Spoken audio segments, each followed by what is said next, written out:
Welcome to Secure the Soil. You are now locked in. This is the podcast for exploring California's food system, exploring the future of California's food system. I am Tamu Asir Martin Bay, Islam Tulum Moors. Welcome to some engaging conversations, right? Innovation, sustainability, community health, right? This are my people trying to discover how and where you can contribute to a greener, healthier world, right? And more specifically, us who are here in California.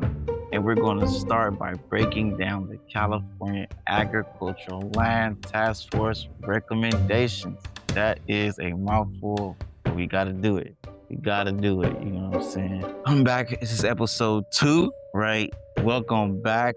If you missed it, please go back, see episode 1, right? If you didn't watch it, right, you gotta go back and get some foundational pillars, right? We laid a lot of important groundwork for episode 1. Definitely. We just getting in here, we just getting started. Episode 1 was about what is the Great Agricultural Reset, right? And why I believe that what's happening in California and what's happening in our food system is like unlike any other history I've ever seen. And I think that we are just in a perfect time right now, right? And so I also introduced, at the end of the episode, I introduced the 3 keys that I feel like are my approaches. And I think that what the experts have been showing, well, we can actually make some stuff happen, right? So when they talk about us regular people, not just about landowners, not just policymakers, but how everyday people, all of us can get involved, get our hands in the soil. We can actually get in position.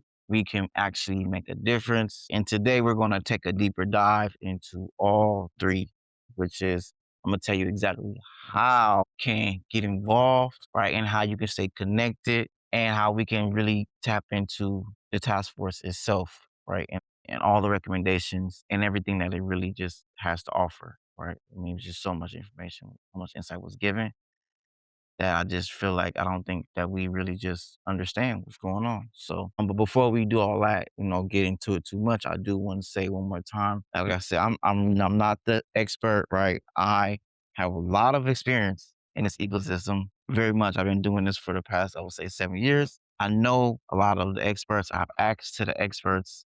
But what I want for all of us is once again to just be learning from each other, developing this community, hear what they have taken years to create, the information they've taken years to provide, and what we call a free report, and we can work with them. And we can all just do our best to implement what's coming and help implement what they have taken a long time to recommend. And I want these recommendations to be something that is living, right? Not something that we hear about or read about, something that we can actually turn into our real reality. And that's what Secure the Soil is all about. I'm glad that you all are here, and I'm here for you all. I'm here for it, right? So let's tap into the 3 keys, right? So episode 1, I introduced the 3 keys, right? Key 1 is to start at a grassroots level, right? Begin where you are with what you actually have, right? Leverage. Key 2 is leveraging AI to use it in order to help educate ourselves, to innovate new approaches, and to implement what we are learning and what we have ideated, right, envisioned. And then key 3 is OPM, right? Accessing all the resources around us, other people's money through advocacy, through grants, through partnerships, through funding, through crowdfunding, through fundraising, right? We can collectively work together and we can take on these steps one by one, right? So let's talk a little bit about this thing we call grassroots strategy.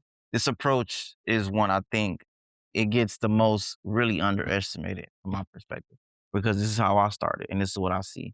But I want to be really clear that what I say when I'm talking about grassroots, I'm not saying start small and stay small. You feel me? I'm saying use what we already have and the spaces around us, the relationships that we have, the community that we are already a part of and that we belong to as our actual entry point into this work. That's what I mean. like grassroots. So every major initiative I ever been a part of just starts with a group of people who are dedicated to doing this work together. And they just decided to do something consistently and show up and work through it. That's really it. That's the foundation, right? And I believe that is what I call urban agroecology. That is our entry point, right? That is how we could just jump in, caring about our community, where we are, how we are, right? So I want to spend a little bit of time on that concept of urban agroecologist because I'm an urban agroecologist. And some people have said I don't have the academia for it, but I understand what the word means and I've studied the actual word and the definition. And my life is the definition of urban agroecologist. So I believe that many of us are a lot more into ecology than than we really give ourselves credit for, right? I think it's one of the most accessible and one of the most powerful frameworks to just getting started, right? Urban agroecology, or like I like to say, UAE, is really just the application of ecological principles, right? Caring about the whole system, caring about the world, caring about all the things that make up our system, right? And applying it to food production and applying it to us who live in urban environments. That's like growing food on balconies, rooftops, vacant lots, just different community spaces that are already around us that we can just access and develop. And a lot of experts that I've learned from don't treat urban agriculture as just some constellation prize. There are people who don't have a lot of land or who don't have farmland, who don't know how to get farmland, but a lot of people who I've grown around, I've known they can treat urban agriculture as genuine, a powerful model for building community, for building skills, and building the kind of track records that can develop into larger resources. And once again, that's how I started. I just started in my hood, in my community, growing food, and it grew. Right. And I do truly believe this is the kind of work that directly connects to what the task force is recommending when it talks about urban agriculture. But we'll dive into that more, right? Like I said, that's episode 3. And then I get too far ahead of myself, right? But let me be clear. You don't need a bunch of acres right now. You don't need a bunch of acres right now, right? I want to push back directly something that I tend to hear a lot, which is this eye that you need, just a massive amounts of land and millions of dollars before you can even meaningfully get involved with our food system. And you don't. I've been a part of, I've observed, I've seen, I've developed, I've consulted many community people on a city, county, state level who have transformed a small lot into something that fed families, something that trained people how to grow food, something that attracted resources, something that attracted institutional connections and institutional partnerships and grant funding and things like that, right? And you can scale that. That's the main thing. You can scale where you start with, right? You can go from 1 lot to 2 lots to 10 to 3 lots, right? And you can work together, right? The consistency is what you build, right? You're developing consistency, right? And me, I'm really big on community gardens. They're to me, they are a pipeline, right? They are like a jet propulsion. You know what I'm saying? Right? They are not the end goal at all times, but a well-ran community garden can build so many relationships. It can build so many skills. It can build so much credibility with your local community, with your local government, with your local institutions, and with real funders. It can become something that is a public demonstration of what our community can do, like for real. And that demonstration often is what unlocks people to the next level of resources and opportunities. The experts, they tend to call this building your track record in public, right?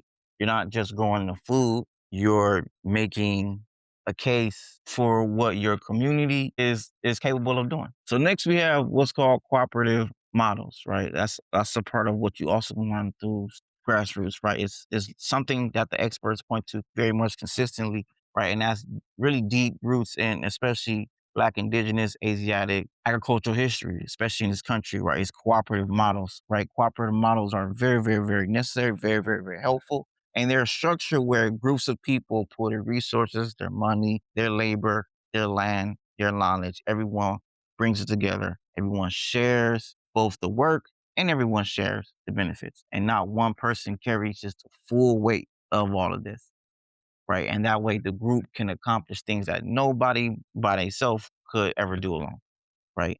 So if you're thinking about getting involved with all of this work as far as food systems and all that, right? Just start asking who in my community is already thinking about these type of things. Who can I build with?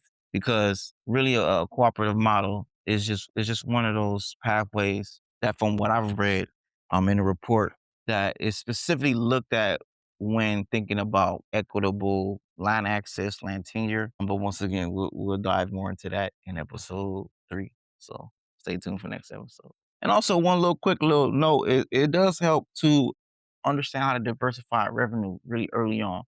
I've seen that, right? These projects, they don't collapse, right? The ones that don't collapse, right? When the funding is going the right way, when revenue is coming from different ways, right? Workshops, educational programming, value added products, right? Partnerships, right? With local restaurants, local chefs, local vendors, farmers markets, event hosting. I can keep going. I mean, community gatherings, right? Different partnerships with art organizations. The list goes on, right? You don't have to wait until you have a large farm to think about the revenue aspect of it, right? You can start with building just multiple different streams of revenue from wherever scale you are operating at right now, right? And this is, once again, this is me laying the groundwork for as we're going to dive into this equity stuff, right? And these reports, just it's a framework of like how we can approach it right away, right? And so this I'm just going to create like a pathway towards long-term land, right? Give you some game about just what's going on, right? So every community garden, every cooperative, every urban project is from my vantage point a potential step towards something bigger, towards land ownership, towards community land trusts. I've seen that, and towards permanent generational equity. The experts describe this once again as a pipeline, right? You building community, building credibility, building relationships with institutions, with your local government, and with funders. And over time, those relationships create pathways to the land itself. And this is exactly kind of pipelines that California Agricultural Land Equity Task Force was designed to support, right? So I really do think it's important that their work, we really get an understanding of why their work does matter so much. This report does matter so much, right? Because you can see pathways. Now let's tap into Let's hop into number 2. I mean, we can't avoid it, right? We got to look at AI objectively. I just want to be honest about AI. It's for a lot of people, it feels like something that has just been done to us, or something that we just boom, like something that we just have to deal with, rather than something that we feel like we can actually use. There's so many different things happening. It also can feel like another tool that's just built for people who already have access. I know we're just so far behind, right? And I do hear that. And I have my own frame around it that I'm still navigating. I'm still doing my own inner work around. But for me, it's just I try to use it as a tool, like any other tool. And it depends on who picks this tool up, right? And what they do with this tool. I don't think that AI is good or bad. I think it's just the question is just like what is this going to show us, right? How do we pick this up in service of things and actually try to build, like how can we utilize all that is and where we are in time? We can go backwards, right? And so I use to once again educate, innovate, implement. That's my framework that I'm going to always come back to. Once again, educate myself with AI doesn't teach me, but it helps me learn, innovate, come up with constant new ideas, and then implement, right? I use AI to learn faster, to access information and analyze things that will normally take me months. And I try to compile it on my own. I try to use it to kind of think through different strategies, try to draft proposals, try to research funding options. And I use it to innovate, right? I'm constantly trying to find new approaches, test new ideas, objectively model what different scenarios might look like, and then use this that I'm researching to actually implement these ideas, right? To handle some of this operational administrative work that would otherwise would have just taken so much of my time, so much of my mental bandwidth. So, I mean, for me, it's I'm in that loop constantly, right? Educate, innovate, implement. I use it consistently, and that's how I can see myself just because provide, step by step, right? And we kind of all know what AI is capable of doing at this point, right? We don't got to get too specific, but especially if we're talking about in the context of, urban agroecology, starting a community garden, starting at where we are when it comes to grassroots, right? AI can help us with business plans, with researching grants, see what we qualify for. It can help us with drafting, outreach materials, help us with creating content. I mean, things that we tend to already know, right? And especially for us who want to get involved in, advocacy and things of that nature, it can help us with research and legislation, help us with drafting policy comments, help us to prepare for meetings with elected officials, right? Help us with preparing for meetings with their staff as well. And, you know, if we are running something that's kind of cooperative or small, some kind of small business, AI is definitely going to help us with analyzing our market, right? Managing different operations and really just helping us identify opportunities that we might not find on our own or that might take us a longer time to find out. And these aren't hypotheticals, right? This is just people doing this every single day. I don't know how many people in the urban ag and the advocacy space are, but the reality is, especially us in California, we're at such like the birthplace of all this stuff, right? It's happening all around us. It's happening nonstop. I don't see why we ourselves shouldn't be tapping in to it and utilizing it to help us out, right? And it's just they just have different tools that I don't want to dive into right now. They have it's just help us with productivity, help us to stay ahead of the game, help us to not get so far behind, right? That's just really my main thing because we're in this space, man. We're in this space where it's just going so fast that it's just I'm not here to endorse AI, but I'm here to accept that it exists. And I'm here to accept that there are people who are just winning, in these spaces using tools. And I don't see why we can't utilize these tools, right? I think that it could be a compliment to our community. By no stretch a replacement, but I'm very clear about that, before we move on. You know, AI doesn't replace relationships. Once again, I'm going to be very clear. AI is not going to replace people. AI can't replace community organizing, but let me be very clear. It cannot replace us showing up, right? The best use for AI is just specifically in this context is that it can free up us to do more things that only humans can do, right? Building our trust, having real conversations, organizing people, being present consistently. That is something that AI can't do for us. AI is good at what AI is good at, helping us to optimize and, delegate, but it can't fix nothing for us. It can't fix nothing. We got to fix it ourselves, right? Let's go to number three, right? The third key, right? And I think this one, I think it has the potential we have the potential to really move barriers. If we really wrap our minds around number three, right? And I see a lot of people not trying, if we have to access as much resource as possible, and I really want to be clear, like I'm not talking about go getting large amounts of debt. I'm talking about accessing resources that already exist, resources that are already designated for this kind of work, and making sure that our communities are positioned to receive them, right? That's where I'm at with it. That's really where I'm at with it. There's a lot of money that already exists. And from what I'm hearing, especially reading this report, and I'm hearing what the experts are saying over and over and over that the money to do the work largely exists, right? There's federal grants, there's state budget allocations, there's foundation endowments, there's community development funds, it's institutional partnerships that we are just waiting to be activated. And I think a challenge is that the resources aren't there in our mind, but I think it's more so the people in our communities don't even know where to go, don't know where they are, and then also we don't have the relationships to really access these, right? To create a framework to even apply for this kind of stuff that can get funded. And I think that's a really big gap that I see that I am trying to close. It's honestly it's another gap that the task force was designed to address at a policy level.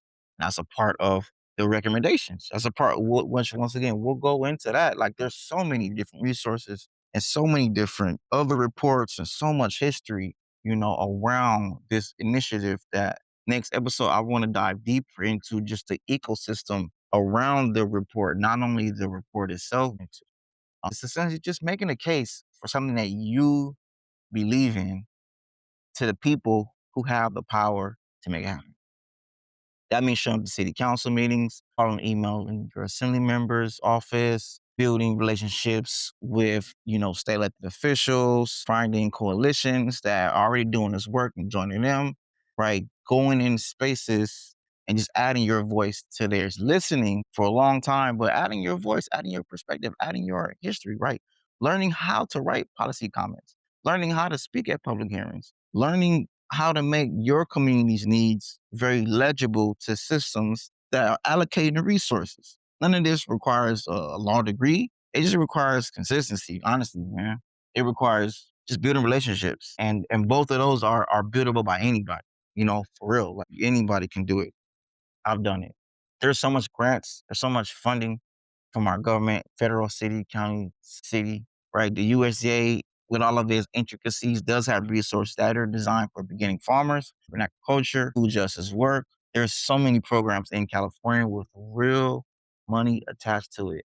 And there are a lot of county things, a lot of city things. There's a lot of foundation and nonprofit grants. Applying for this stuff, it does take time and it does take skills and it does have trial and error, but it is learnable. There are entire organizations whose whole purpose is to help communities access these county resources. You know, turn this down. And once again, part of the show is we're going to be diving into those and we're going to connect you with those organizations as well, right? But a really main thing when it comes to this initiative is really just developing relationships that can unlock funding, right? It's something from my own experience, my own advocacy experience, that the grant application is usually just the last step, not the first step, right? What actually unlocks resources and funding is the relationships you've built before you even submit an application, right? With these program officers, with people at the foundations, with staff out of government agencies, with staff of our elected officials who will advocate on our behalf, right? And we have to show up consistently at the public meetings, at community events, at these policy briefings, right? And developing these relationships, it does matter so much because you're not just learning, right? You are also being seen. You're also building a level of trust that can make people want to support what it is you're doing. And that's really big, right? And I think another thing that we gotta realize is that we can align with what's already being built, right? That's very, very, very important from my vantage point. Like it's you don't have to build everything from scratch. As I talk about, I joined so many different organizations, right? You can in fact just build something with something that's already attached to, right? And trying to build something for yourself kind of will slow you down, right? But you can find the right organizations who doing what you want to do, learn from them, add your energy to what they got going on. And over time, those relationships will open doors that would have taken you years to open on your own, right? Once again, the California Agricultural Land Task Force, right, which is under the Strategic Growth Council. Those are different organizations that I will walk you through in episode 3. What is the Strategic Growth Council, right? These are all structures that are already built and are already operating, right? The task force is already done. It's already made their recommendations. Our job is to learn how to plug into what has already been done, right? And then how do we really bring all of this really together? Like bring it all together. We're talking about all 3 of these keys, right? Those are 3 keys, right? So let's talk about, like I said, how does this all make sense, right? Right. Grassroots AI and just OPM, child adoption, right? Your grassroots strategy, it can build the community foundation and the track record, right? These AIs might give you the tools to operate more efficiently and access information faster. And accessing resources can give you a framework to grow beyond what you could do alone, to fund you, to support you, right? And these work best when they work together, right? You don't have to have all 3 going on from day one soon as you start, but you can just start and then you can go. But the most important thing is just starting, right? So that's what I gotta say for episode 2. Now I'm gonna talk about what's coming on next episode 3, right? Because this is episode 3 is we're gonna get more specific, right? We're gonna go directly to the source. I'm gonna walk you through the California Agriculture Land Task Force page, right? What is this task force? Where it came from? How it got structured? and most importantly, what it has already produced. I'm going to be walking you through what is a strategic growth councils and go to their website, show you some resources that are already available right now, different graphs, different Excel sheets, different reports, right? And show you what most people in communities have never even looked at. Like the work has already been done, and that is very, very, very significant. There are already pathways that are already in place and very real. And once you see them, I think a lot of things that you felt might have been unclear are going to come into some focus, right? But it's time for y'all to join the movement. Before I let you go, I want to talk about how you all can be a part of what we are building over here through Osiris Bridge. This show is not just a podcast. Y'all know that this is the beginning of a movement around land equity, around our food system change in California. And these movements are going to need real people. They need voices, they need community, they need people who are paying attention and who are willing to show up, right? So yeah, I am. I'm asking y'all that if this show is adding any value to you, I know it's only 2 episodes in, but if this show is adding any value to you right now, subscribe, right, wherever you are, hit the follow, right, share it wherever you listening, right, hit the button, turn notifications on. Every episode we release from here is going out into really deepening these recommendations, deepening this work. And this show is meant for real people and real communities. So yeah, feel free to leave comments. Tell me what you all want to explore. Tell me any questions you all have about the task force. Tell me what barriers you all are facing, right? And as this show does get better and we get stronger and I get better, I want you all a part of the conversation. So share it, send this episode to somebody in your community who you think needs to hear it. Like, just share it to one person, right? And that's how we're gonna get this thing going. That's how we're gonna grow this whole initiative, right? And for all the organizations out there and different partners out there, if you are an organization or a business or foundation or an institution that is continuing to care about our food justice, land equity, and the future of California's agricultural community, I do want to talk to you. Definitely. I want to talk to you all. Right? This show is going to be reaching out to the exact communities at the center of this land transition. And we are looking for partners who want to be a part of this conversation, percent, right? Not just as sponsors, but as collaborators, as co-learners. And if that's you and you feel like that, right, the information to reach out to us is in the description, for real. So once again, I'm not coming as someone who got all the answers.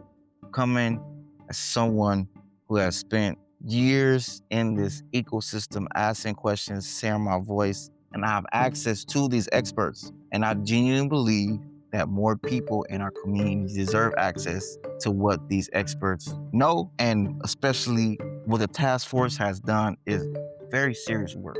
What the Strategic Growth Council has built is real infrastructure for us, and the pathways are right here. Now, what I think is missing is the awareness at scale and the connection to this. What I think is missing is community of people who are paying attention and are ready to act, especially my community. And that's what I'm trying to build right here with Secure the Soil.